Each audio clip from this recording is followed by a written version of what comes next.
Desculpa se isso soar confuso. Demorei meses para encontrar palavras que fizessem sentido para tudo que vivi. E mesmo assim, tem dias que eu me pego pensando se não foi só coisa da minha cabeça. Talvez tenha sido, talvez não. Mas se você é do tipo que acredita que existem coisas entre o céu e a terra que a gente não entende, então ouça com atenção. Sou professora de língua portuguesa, trabalho há mais de 15 anos no ensino público.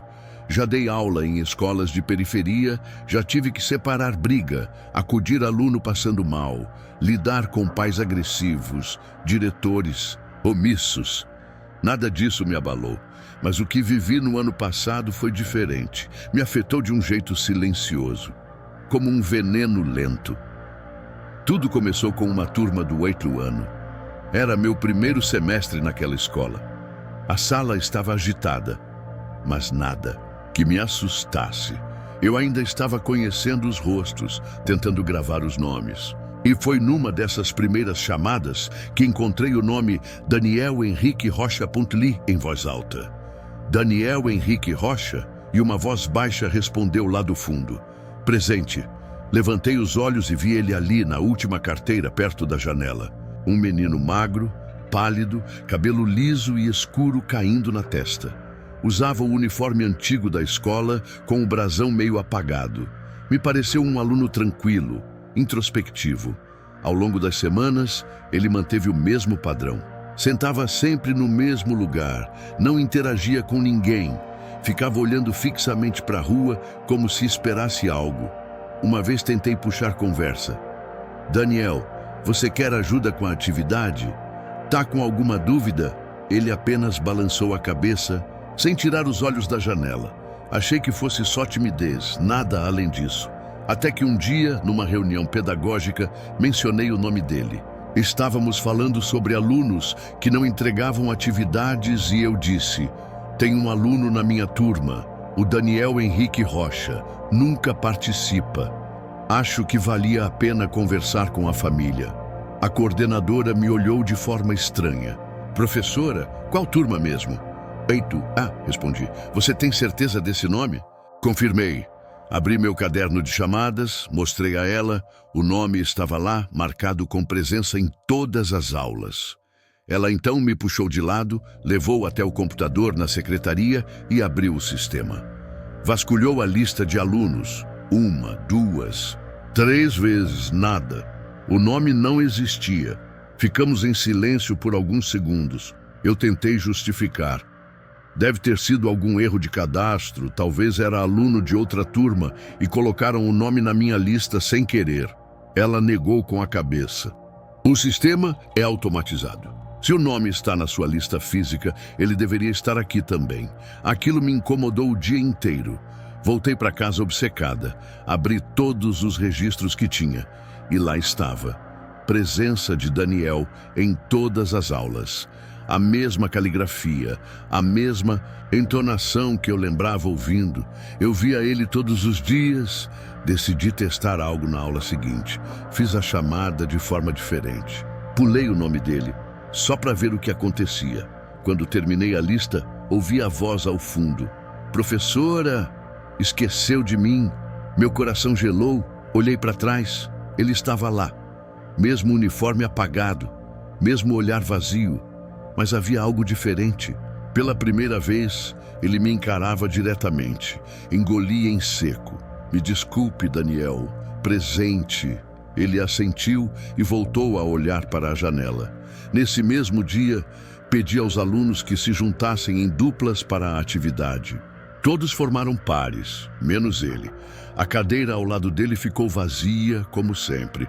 Perguntei se queria participar com alguém. Ele respondeu algo que até hoje me perturba. Não preciso disso. Eu só estou esperando. Esperando o quê? Perguntei, tentando não parecer assustada. Terminar. Foi então que percebi o quanto ele nunca mudava. Nunca conversava com ninguém, nunca ria, nunca fazia nada além de olhar para a rua. Parecia congelado no tempo. Naquela noite sonhei com ele. Estava na sala de aula, sozinha, e ele me chamava baixinho do fundo. Quando me aproximei, ele segurou meu braço com uma força absurda e disse: "Eu não posso ir embora. Ninguém sabe que eu tô aqui." Acordei suando frio. Voltei à escola decidida a resolver aquilo. Fui até uma funcionária mais antiga, dessas que estão ali há décadas. Perguntei diretamente: "A senhora já ouviu falar de um aluno chamado Daniel Henrique?" "Rocha?" Ela empalideceu. "Professora, você viu ele?" A pergunta me fez tremer. Ela então contou que há 7 anos, um aluno com esse nome morreu num incêndio dentro da escola. Era um sábado. Ele tinha vindo escondido para terminar um trabalho de ciências no laboratório e o lugar pegou fogo. Disseram que foi acidente com produtos inflamáveis, mas nunca ficou claro. O corpo só foi encontrado horas depois. E pior, o armário em que ele costumava guardar o material, o número 17, ainda estava trancado até hoje. Nunca mais foi usado.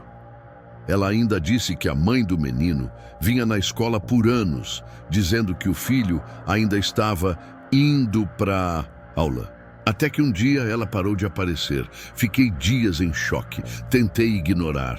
Tentei fingir que não tinha visto, que era tudo coisa da minha cabeça. Mas cada vez que eu dava aula, ele estava lá, sempre no mesmo lugar, sempre calado. Na última semana do ano letivo, resolvi enfrentá-lo. Antes de iniciar a aula, me aproximei da carteira dele. "Daniel, você sabe que não deveria estar aqui, né?" Ele levantou os olhos pela primeira vez com uma expressão triste. "Eu sei, mas você me viu. E agora eu posso ir para onde?" Ele não respondeu. Apenas se levantou calmamente, olhou pela janela. E pela primeira vez sorriu. Naquela manhã, ele não respondeu à chamada, nem nas outras aulas. Nunca mais apareceu. A carteira dele continuou vazia até o fim do ano. Ninguém nunca sentou lá. E eu nunca consegui apagar o nome dele do meu caderno. Se você passar pela escola, ainda verá o armário 17 lacrado. E se estiver por lá, numa manhã muito silenciosa, talvez escute uma voz rouca lá do fundo da sala dizendo: "Presente." Eu já trabalhei em 6 escolas diferentes. Escolas de bairro, de centro, de zona rural. Vi aluno se cortar no intervalo, professora passar mal em sala, briga com faca, até incêndio acidental num laboratório. Achava que já tinha visto de tudo, mas nada. Absolutamente nada se compara ao que vivi na EMEF São Marcos. Comecei lá em maio do ano passado. Entrei no lugar da dona Sônia, inspetora que, segundo disseram, teve uma crise nervosa e pediu afastamento às pressas. Na época, achei exagero. Disseram que ela tinha ficado estranha, andava olhando para os cantos, se recusava a subir no 3º andar, até que um dia simplesmente desmaiou no corredor. Achei que fosse estresse, mas eu ainda não sabia. O primeiro mês passou tranquilo. Crianças agitadas, claro, mas nada fora do normal. Só que o 3º andar me incomodava. Tinha um silêncio pesado, como se o som sumisse ali. As escadas rangem de forma diferente. Até o cheiro era outro. Um misto de mofo, produto de limpeza e alguma coisa velha, parada. A primeira vez que ouvi falar da menina do banheiro foi por acaso. 2 alunas do 9º ano estavam conversando perto da sala dos professores. Abaixei o volume do rádio e ouvi uma dizer: "Eu vi ela no espelho. Tô falando sério. Estava sozinha e ela apareceu atrás de mim, com o cabelo grudado no rosto, toda molhada." A outra riu nervosa. "Para, Marina, não inventa. Não tô inventando, ela estava lá." E falou meu nome, sussurrando. Entrei na conversa tentando manter o tom leve. "De quem vocês estão falando?" As 2 empalideceram. "Nada não, tia. É brincadeira." Mas não era. Eu senti. Fiquei com aquilo na cabeça. Comecei a perguntar, aos poucos. Cada pessoa tinha uma versão. A história mais repetida era a de uma menina, ninguém sabia o nome, que morreu no banheiro do 3º andar. Algumas versões diziam que ela escorregou e bateu a cabeça. Outras que foi um suicídio. Uma, mais sombria, falava de um afogamento, mas como se afogar num banheiro seco. E tinha mais, sempre a mesma cabine, a última. As funcionárias mais velhas sabiam, me alertaram, se alguma menina quiser subir lá sozinha, não deixe. E nunca, nunca entra naquela última cabine, nem para limpar. Comecei a reparar que o banheiro do terceiro andar raramente era usado. As alunas desciam para ir do segundo andar. Quando perguntavam o motivo, diziam só: lá em cima é estranho. Um dia, uma menina mais nova chorou só de passar pelo corredor perto do banheiro.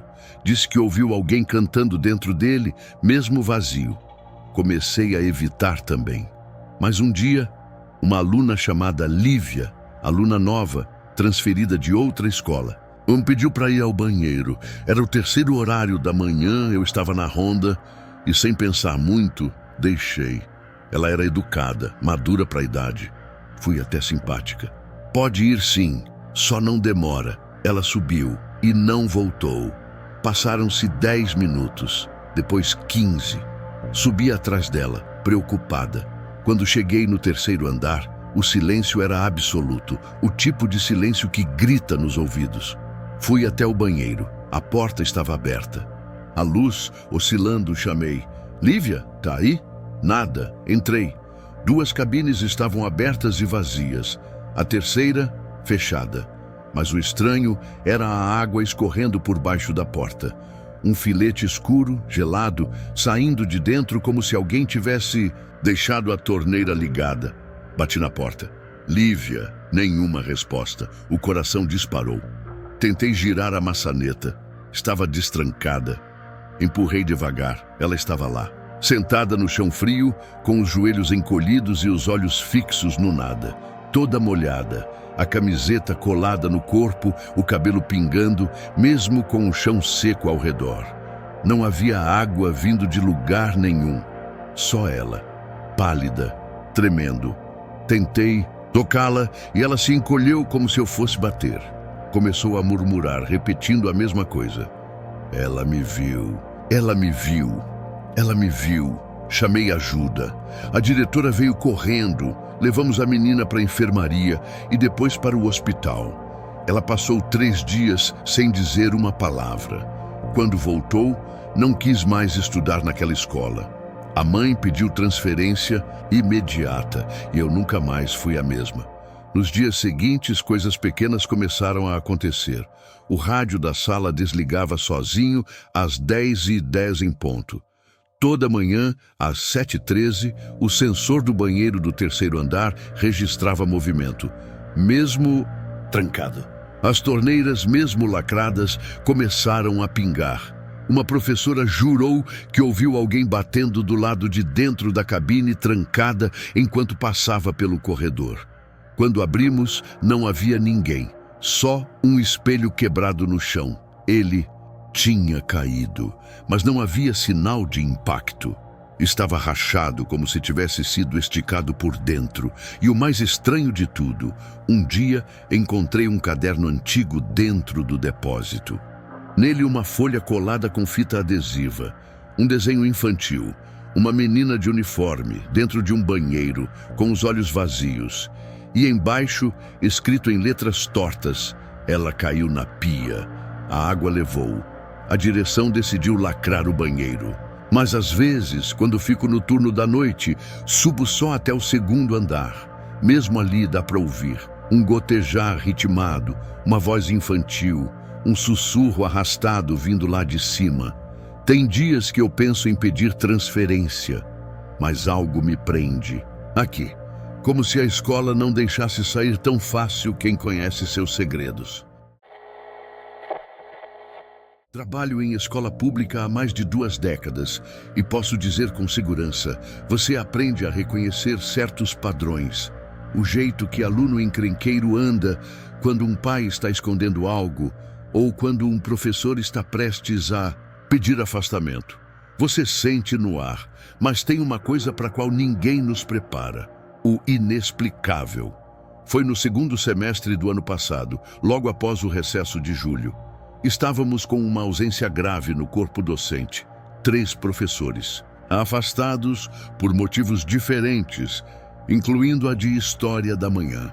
A escola, como sempre, ficou de mãos atadas enquanto a diretoria regional não autorizava substituições. Isso acontece com frequência. O que não é comum é alguém simplesmente aparecer. Na segunda-feira seguinte, à volta das aulas, eram 0704 quando ela chegou.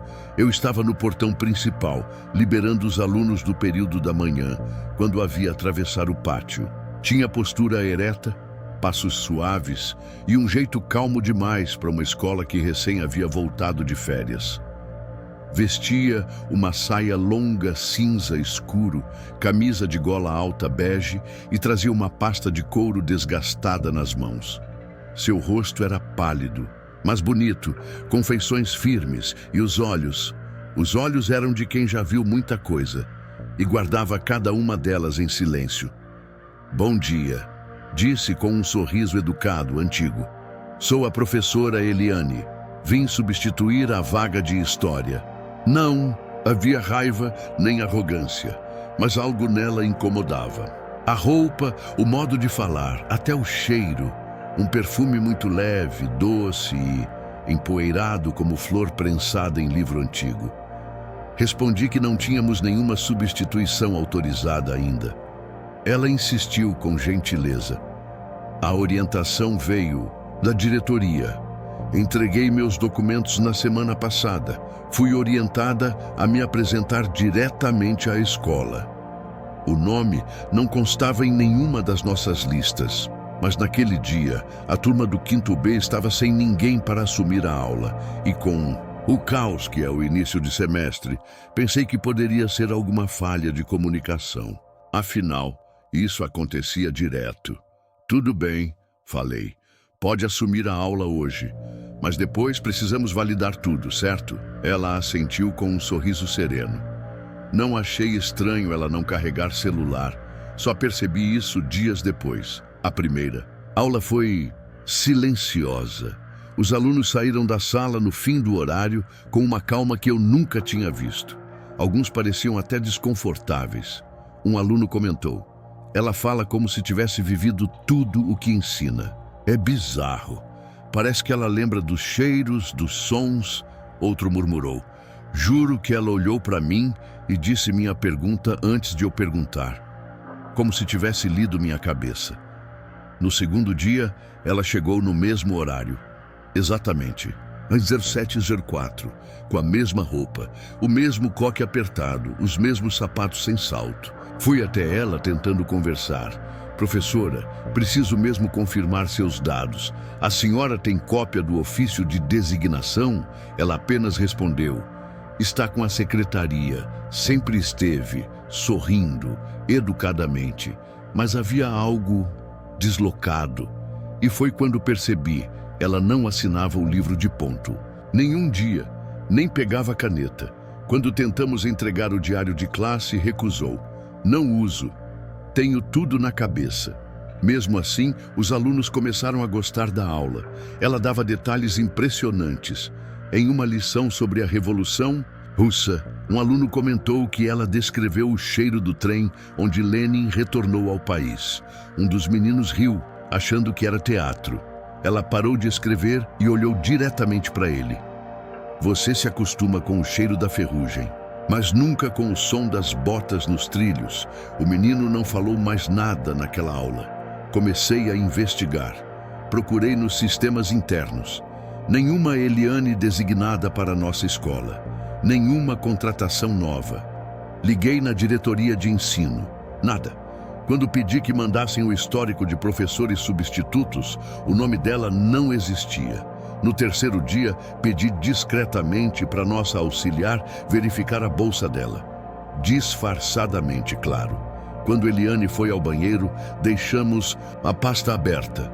Dentro havia cadernos antigos, amarelados, alguns com anotações em caligrafia impecável, escrita com tinteiro. Um currículo datilografado com um brasão antigo da USP. O ano de formação, 1952. Parecia uma peça de museu. Ao fundo da pasta havia uma foto em preto e branco. Nela, há uma sala de aula com mesas de madeira. Em pé, ao lado do quadro, estava ela, mais jovem, mas com a mesma expressão, mesma postura, mesma roupa. No verso da foto, Profa Eliane L. de Sá, turma de História, 1963. Foi quando tudo começou a piorar. Naquela noite, a professora ficou após o expediente. A coordenadora pedagógica a viu numa das salas, sozinha, falando baixo. Quando se aproximou, percebeu que ela recitava datas em ordem reversa, de 2024 a 1800, como se estivesse voltando no tempo. Na sexta-feira, um aluno teve um ataque de pânico. Disse que durante a aula, a professora estava ensinando sobre a ditadura militar e então parou no meio da frase. Encarou a janela e murmurou: "Estão voltando. Estão voltando e não sabem que já vieram." O menino saiu correndo. Fui confrontá-la naquele dia. Disse que precisávamos de documentação, que não poderíamos mantê-la ali sem registro. Ela não discutiu. Apenas sorriu, abaixou o olhar e disse: "Eu entendo. Nem sempre consigo ficar muito tempo." Foi sua última frase. Na segunda-feira seguinte, ela não apareceu, nem na terça, nem nunca mais. Procuramos por ela em tudo quanto é canto. Secretaria, sistema interno, até redes sociais. Nada. Nem CPF, nem RG, nenhum registro com aquele nome completo. Nem na Receita, nem no MEC. Era como se ela nunca tivesse existido. Mas então, algo aconteceu. Um dia recebi uma ligação de uma escola antiga do centro. Uma vice-diretora amiga minha perguntou: "Vocês por acaso conheceram uma professora chamada Eliane L. de Sá?" Meu sangue gelou. "Por que está perguntando?" "Porque ela apareceu aqui ontem. Mesma história. Dizendo que vinha substituir um professor de história. Usava uma saia longa, blusa bege, tinha um cheiro doce, antigo. E a história se repetiu. Aulas perfeitas, caligrafia impecável. E no fim, sumiço." Voltei a mexer nos arquivos da nossa escola. Vasculhei pastas antigas, documentos datilografados e encontrei um nome. Uma carta de recomendação de 1982 para uma professora afastada por instabilidade emocional. Eliane L. de Sá. Na anotação escrita à mão, um comentário da diretora da época. A professora apresenta episódios de desorientação. Afirma estar vivendo fora do tempo. Relata déjà-vus constantes e visões de outras salas. Encaminhada para avaliação psiquiátrica. No verso da folha, um rabisco feito à caneta vermelha. "Não sei onde estou, mas sei que já estive aqui." Desde então, de tempos em tempos, algum aluno comenta: "Vi uma professora estranha no pátio hoje cedo. Ela sorriu para mim, mas ninguém mais viu ela sair."